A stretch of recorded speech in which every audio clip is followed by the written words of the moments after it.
The applause refused to end. For minute after minute, the chamber thundered with cheers. Members of Congress stood on their feet. Some clapped until their hands ached. Others simply stared at the man walking slowly toward the podium. Only 8 days earlier, General Douglas MacArthur had commanded United Nations forces in Korea. Now he commanded nothing. President Harry Truman had relieved him of duty. The most celebrated American general of his generation had lost his command, not to an enemy army, but to his own commander-in-chief. Yet before history closed the final chapter of his military career, MacArthur had one last chance to speak. The question was no longer whether he could win a war. It was whether his final words would outlive his greatest victories. Douglas MacArthur had spent more than 50 years in uniform. He fought in the First World War. He became superintendent of West Point. He served as Army Chief of Staff. During the Second World War, he led American forces across the Pacific and fulfilled his famous promise to the people of the Philippines. "I shall return." He did. By 1945, he stood aboard the USS Missouri as Japan formally surrendered. Soon afterward, he became Supreme Commander for the Allied powers, overseeing the occupation and reconstruction of Japan. To millions of Americans, MacArthur was more than a general. He was the face of victory itself. Then came Korea. On June 25, 1950, North Korean forces crossed the 38th parallel and invaded South Korea. Within weeks, United Nations troops had been pushed into a desperate defensive pocket around Pusan. Defeat seemed possible. MacArthur proposed an extraordinary solution, an amphibious landing at Inchon. Nearly everyone thought it was too dangerous. The tides were extreme. The harbor was narrow. The mudflats could trap landing craft. Military planners warned that failure would be catastrophic. MacArthur ignored the doubts. He believed the enemy would never expect an attack where success seemed impossible. On September 15, 1950, the gamble paid off.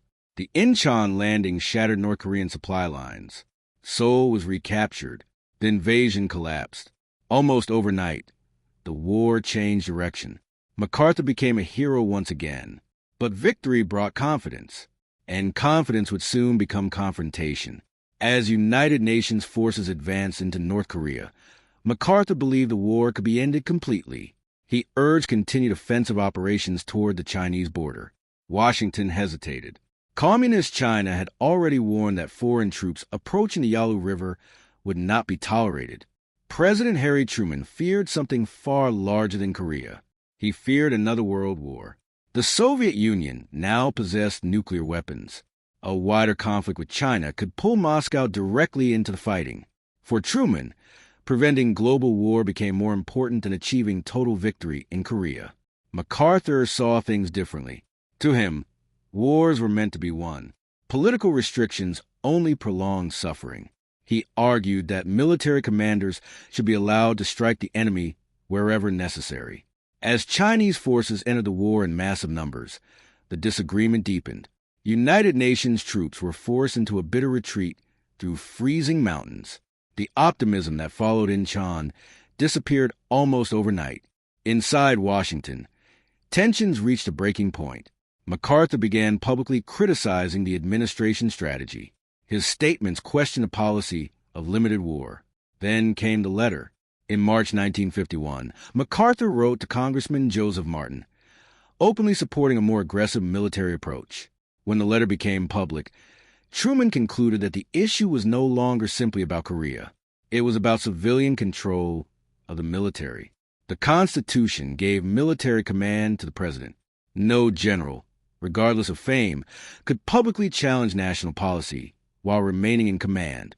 On April 11, 1951, Truman made one of the most controversial decisions in American history. He relieved Douglas MacArthur of command. The reaction was immediate. Many Americans were furious. Editorials condemned the president. Supporters hailed MacArthur as a patriot who had been sacrificed for politics. His popularity eclipsed Truman's. Wherever the general traveled, enormous crowds gathered to greet him. To many, he had not been defeated. He had been silenced. Soon, Congress invited MacArthur to address a joint session. The announcement captured the nation's attention. Reporters flooded Washington. Radio networks prepared nationwide broadcasts. Millions waited to hear what the dismissed general would say. MacArthur understood the weight of the moment. This would almost certainly be the final great speech of his military career. He could attack the president. He could rally political support. He could deepen the nation's divisions. Instead, he chose another path. On April 19th, 1951, he entered the House chamber to one of the longest standing ovations in congressional history. The applause rolled through the room again and again. Cabinet members watched in silence. Foreign diplomats leaned forward. Military officers remained motionless. The general who had once commanded armies now stood before the nation with only his voice. Moments like these alter the course of history forever. If you find value in discovering the raw, unvarnished truths of history, take a second to hit the like button and subscribe to the channel. Now, all that remained was a speech. No divisions, no warships, no battlefield. Just one final opportunity to defend a lifetime of service and leave behind a warning that America would debate for generations. The applause slowly faded. General Douglas MacArthur stepped to the microphone and looked across the packed chamber. Before him sat senators, representatives, cabinet officials, military leaders, foreign diplomats, and journalists from around the world. Only days earlier, he had commanded the largest American military operation since the Second World War. Now, he stood before them as a private citizen. He began calmly. There was no anger, no dramatic accusation. Instead, MacArthur reflected on a lifetime spent in uniform and the responsibility that came with command. Then he turned to the issue that had brought him there, Korea.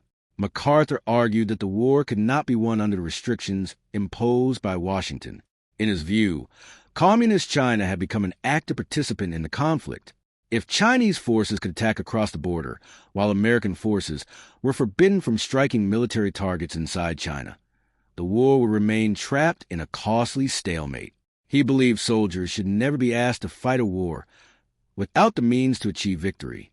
One sentence captured his entire philosophy. In war, there is no substitute for victory.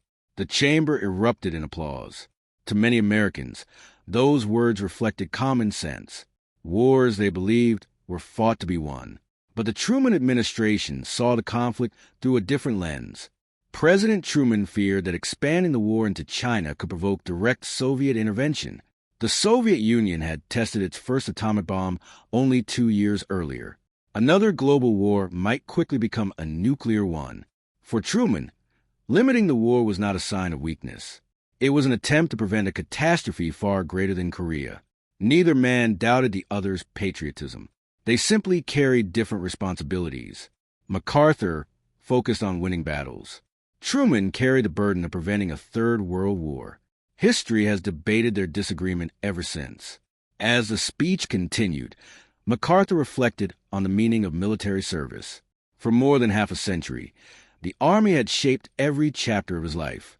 He had watched friends fall in 2 world wars. He had led campaigns across the Pacific. He had accepted victories and defeats alike. Now, for the first time since his youth, he faced a future without command. Then came the moment that defined the speech. MacArthur quoted an old Army ballad. "Old soldiers never die. They just fade away." He paused. The chamber remained silent. And like the old soldier of that ballad, I now close my military career and just fade away.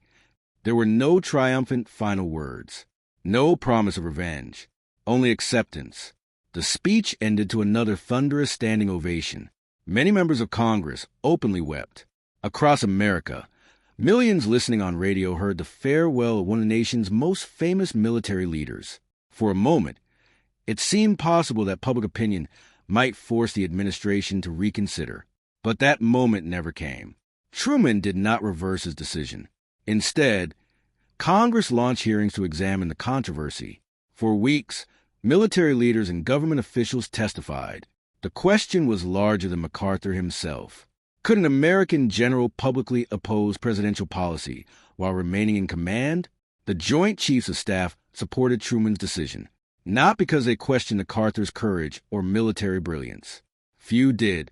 They supported the constitutional principle that the military remain subordinate to elected civilian leadership. That principle had guided the United States since its founding. The hearings gradually shifted public opinion. The debate moved beyond personalities. It became a discussion about the balance of power inside a democracy. MacArthur returned to private life. He remained admired by millions. He delivered speeches. He advised political leaders when asked. Some supporters hoped he would seek the presidency. He never did. His era had come to an end. Yet the questions he raised never disappeared. Should military commanders be allowed greater freedom during wartime? Can limited wars ever achieve lasting success? Where is the line between military expertise and civilian authority? The Korean War itself continued for more than 2 years after MacArthur's dismissal. It ended not with victory for either side, but with an armistice in 1953. The border remained close to where the fighting had begun. In many ways, Truman's limited war strategy shaped the conflicts that followed throughout the Cold War. Vietnam, the Middle East, countless regional confrontations. Military force would increasingly be restrained by political realities and the threat of nuclear escalation. MacArthur never accepted that approach. He belonged to a generation shaped by total war. In the First World War, and especially during the Second, victory meant unconditional surrender. The Cold War introduced a different reality. Sometimes preventing a larger war became more important than winning a smaller one. Whether that change represented wisdom or weakness remains a matter of debate. History offers no simple answer. What it does offers perspective. Douglas MacArthur was one of America's greatest military commanders. His leadership in the Pacific, the liberation of the Philippines, the occupation of Japan, and the Inchon landing secured his place in history. His dismissal did not erase those achievements, nor did those achievements place him above the Constitution he had sworn to defend. Harry Truman paid an enormous political price for firing him. MacArthur paid the price of ending his career before he believed his work was finished. Both men acted according to their convictions. Both believed they were protecting their country. Their conflict was never about personal hatred. It was about two very different visions of leadership in an age transformed by nuclear weapons. In the end, MacArthur left Washington without another command. No farewell parade could restore what had been lost. No speech could change the president's decision. But his final address accomplished something else. It became part of American history, not because it settled the debate, but because it ensured the debate would never truly end. When Douglas MacArthur spoke the words, "Old soldiers never die, they just fade away," he believed his public service had reached its final chapter. Yet history has a way of preserving voices long after the men themselves are gone. His battles ended. His command ended. Even the Korean War eventually faded into history. But the questions he asked about victory, about leadership, and about the price of restraint still echo whenever nations send young men and women into war. Because uniforms are eventually folded away. Medals gather dust. The applause fades into silence. But the consequences of command can endure for generations. And perhaps that was MacArthur's final warning. The hardest battles are not always fought on distant front lines. Sometimes they are fought in the uneasy space between military necessity, political responsibility, and the terrible cost of choosing between them.